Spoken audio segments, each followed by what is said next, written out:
আসসালামু আলাইকুম, কেমন আছেন সবাই? আশা করি সবাই ভালো আছেন। তো আবার চলে আসলাম আপনাদের মাঝে নতুন আরও একটি স্ট্যাটাস ভিডিও এডিটিং টিউটোরিয়াল নিয়ে। সো গাইস, আজকে ভিডিওটা হলো মাত্র প্রিভিউতে যে ভিডিও দেখতে পেরেছেন, যা ক্যাপকাটের নতুন একটি ইফেক্ট এটা। তো আমাদের এক সাবস্ক্রাইবার আমাকে এই ভিডিও সেন্ড করে বলছেন যে এমন টাইপের ইফেক্ট কীভাবে অ্যাপ্লাই করবো আমাদের ভিডিওতে, তা নিয়ে ভিডিও নিয়ে আসুন। তো ফাইনালি ভিডিও নিয়ে আসলাম। তো সরাসরি চলে আমাদের মূল টপিকে। আর ভিডিও শুরু করে প্রতিটা বারের মতো যারা এখন চ্যানেল সাবস্ক্রাইব করেনি সাবস্ক্রাইব করে না, পাশে থাকা বেল আইকন ডান করতে একেবারেই ভুলবেন না। আর নেক্সট ভিডিও কোন টপিকে চান তা এখনই কমেন্ট বক্সে কমেন্ট করতে পারেন, না হলে ভিডিও ডিসক্রিপশনে আমাদের ফেসবুক গ্রুপ লিঙ্ক আছে, ওখানে গ্রুপে জয়েন করে ওখানে পোস্ট করতে পারেন আপনার নিজের মতো করে। আমি এই সচরাচর সব থেকে যত দ্রুত সম্ভব সবাইকে আমি হেল্প করার চেষ্টা করবো, আমার ভিডিও নিয়ে আসার চেষ্টা করব। সো গাইস, এখন আমরা সরাসরি চলে যাবো আমাদের ক্যাপকাট অ্যাপ্লিকেশন। আর ক্যাপকাট অ্যাপ্লিকেশনটা আমাদের আপডেট করা দরকার। তো আপডেট করে আমরা সবাই ক্যাপকাট অ্যাপ্লিকেশনে প্রবেশ করব। ডান। ক্যাপকাট অ্যাপ্লিকেশনে প্রবেশ করার পর এখান থেকে আমরা এই নিউ প্রজেক্টে ক্লিক করে দিব প্রতিবারের মতো। নিউ প্রজেক্টে ক্লিক করে দেওয়ার পর এখান থেকে আমরা ফটোসে ক্লিক করে দিব। ডান। দেন আমরা এখান থেকে নিজের মনের মতো করে একটা ফটো আমরা এখান থেকে সিলেক্ট করে নেব। তো আমরা এখান থেকে আমাদের নিজের মতো করে একটা ফটো সিলেক্ট করে নিচ্ছি, আপনারাও সিলেক্ট করে নেবেন। সো গাইস, আমরা এই ফটোটা সিলেক্ট করে নিচ্ছি। ডান। সিলেক্ট করে নেওয়ার পর আমাদের ভিডিওর শেষে যে ক্যাপকাটের লোগোটা সেটা ডিলিট করতে একেবারে বলবো না, সেটা ক্লিক করে আমরা ডিলিট করে দিব। ডান। তো এখন আমরা ফার্স্ট অফ অল আমাদের এখানে মিউজিকটা অ্যাড করা উচিত, কারণ মিউজিকটা যদি অ্যাড করি তাহলে ভিডিওটা কতটুকু হবে এটা সর্বপ্রথমে আমরা জেনে যাব।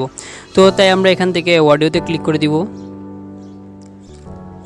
অডিওতে ক্লিক করে দেওয়ার পর এখান থেকে আমরা এই যে এখানে 2 নম্বরে ফাইলের মতো একটা অপশন দেখছি, সেখানে ক্লিক করে দিব। তো এখানে ক্লিক করে দেওয়ার পর এখান থেকে আমরা ভিডিও ডিসক্রিপশন এই ব্ল্যাক স্ক্রিন ভিডিওর লিঙ্কটা থাকবে, সেখান থেকে আপনারা অবশ্যই ডাউনলোড করে নেবেন। তো ডাউনলোড করে আমরা এখানে দিয়ে দিলাম। ডান। তো এখন আমরা আমাদের যে ভিডিওর টাইমলাইনটা সেই টাইমলাইনের উপরে ক্লিক করবো। এই যে টাইমলাইনের উপরে আমরা ক্লিক করব। তো টাইমলাইনের উপরে ক্লিক করে আমরা এই হোল্ড করে ধরে রেখে আমরা পুরো ফুল ভিডিও যদি নিয়ে আসবো, যতটুকু আমাদের সাউন্ড ততটুকু। ডান। এখন আমরা আমাদের যে পিকটা সেটা আমরা একটু জুম করব। তো সেটা জুম করার জন্য আমরা এই পিকের যে টাইমলাইনটা সেই টাইমলাইনে ক্লিক করব। সেটা ক্লিক করে আমরা একটু জুম করে নিব। ডান। জুম করে নেওয়ার পর ফার্স্ট অফ অল আমরা এখানে যে কি ফ্রেম প্লাস আইকনটা দেখতে পাচ্ছি, প্লাস আইকনে ক্লিক করে দিব। দেন আমরা একটু স্ক্রল করার পর এখানে 4 সেকেন্ডে আসবো। 4 সেকেন্ডে আসার পর আমরা একটু এখানে হোল্ড করে এখানে নিয়ে আসবো। দেন আমরা আবারও তারপরে 3-4 সেকেন্ড পর যাব। দেন আমরা আবারও এখানে আসবো। দেন আমরা আবারও মানে আপনার যেরকমভাবে মন চায় সেরকমভাবে এখানে অ্যানিমেশনটা ক্রিয়েট করবেন। তো আমরা আবারও কিছুক্ষণ দূরে গিয়ে এখানে আবার আমরা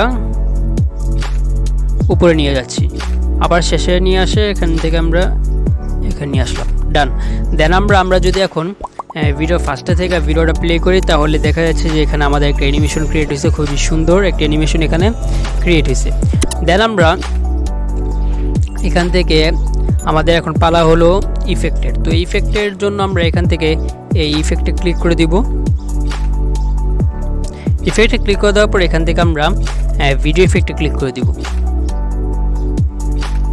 ভিডিও ইফেক্টে ক্লিক করে দেওয়ার পর আমরা যদি ক্যাপকাটটা আপডেট দিই তাহলে ট্রেন্ডিং সেকশনে আমরাই ফার্স্টে যে ইফেক্টটা দেখতে পারবো, ব্লু ম্যাজিক যে ইফেক্টটা, সেই ইফেক্টটা আমরা ক্লিক করে দিব। এখানে ক্লিক করে দেওয়ার পর আমাদের ইফেক্টটা কিছুটা এমন টাইপের আসবে। তো এখানে আহামরি কিছু নেই।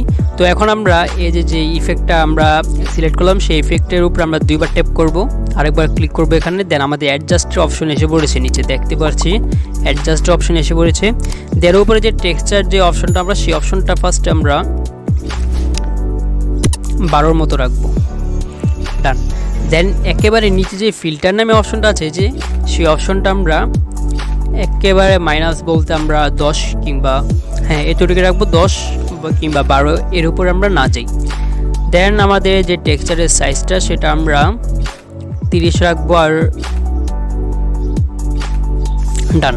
সো গাইস এখন আমরা এখান থেকে রাইট আইকনে ক্লিক করে দিব। তো দেখতে পাচ্ছি আমাদের যে ভিডিওটা সেটার ভিতরে টেক্সচার পড়ে গেছে। তো এখানে দেখা যাচ্ছে যদি আপনার উপর ডিপেন্ড করে এটা আপনারা নিজেরা মেক করে নেবেন। তো এখানে যদি আপনারা দেখতে পারেন যে টেক্সচারগুলো একটু বেশি পড়ে একটু বেশি বড়, তো সমস্যা নেই, আপনারা ইফেক্ট উপরে এখানে ক্লিক করে এখান থেকে অ্যাডজাস্ট উপরে ক্লিক করবেন। ক্লিক করার পর আপনাদের টেক্সচার যতটুকু প্রয়োজন আপনারা এখান থেকে নিয়ে নেবেন। দেখতে পাচ্ছেন যে আমাদের টেক্সচার এখানে যেমন মন চায় নিজের মতো করে কাস্টমাইজ করে নিয়ে নিতে পারতেছি। তো আপনারা এমন করে নিয়ে নেবেন খুবই সহজেই। তো আমরাও নিয়ে নিচ্ছি এমন করে, ডান। দেন আমাদের যে ইফেক্টটা সেটা হোল্ড করে ধরে রেখে পুরো ফুল ভিডিও জুড়ে নিয়ে আসবো, ডান। পুরো ফুল ভিডিও জুড়ে নিয়ে আসার পর এখন আমরা ওভারলিতে চলে যাব। এই যে ওভারলিতে চলে যাব এখান থেকে। দেন আমরা এখান থেকে অ্যাড ওভারলিতে ক্লিক করে দিব। দেন আমরা ভিডিওসে চলে গিয়ে এখান থেকে ভিডিও ডিসক্রিপশন থেকে যে ভিডিওটা আপনারা ডাউনলোড করেছেন ব্ল্যাক স্ক্রিন, সেই ভিডিওটা আমরা এখানে সিলেক্ট করে অ্যাড করে দিব, ডান। অ্যাড করে দেওয়ার পর আমরা এখান থেকে স্প্লিস নামে যে অপশনটা আছে সেই অপশনে ক্লিক করে দিব। তো এখানে ক্লিক করার পর এখান থেকে ফিল্টার নামে যে অপশনটা আছে সেই অপশনে আমরা ক্লিক করে দিব, ডান। দেন আমরা এটা ছোট করে যেখানে মন চায় সেখানে আমরা এটা বসিয়ে দিব। তো দেখতে পাচ্ছি আমাদের যে অডিওটা সেই অডিওর সাথে সাথে আমাদের লিরিক্সটাও এখানে বসে গেছে। তো আমরা যেখানে খুশি সেখানে আমরা এটা বসাতে পারি, এটা আপনার উপর ডিপেন্ড করে, ডান। তো এখন আমরা ভিডিওটিকে সেভ করার জন্য এই কর্নারে এখানে ক্লিক করে দিব। দেন দেখতে পাচ্ছি আমাদের ভিডিওটি সেভ হচ্ছে। তো গাইস এই ছিল আজকে আমাদের ভিডিও ভালো লাগে থাকে তাহলে এখনই লাইক করে দিন, চ্যানেল সাবস্ক্রাইব করে সাবস্ক্রাইব করে নিন। তো আবার দেখা হবে পরবর্তী ভিডিওতে।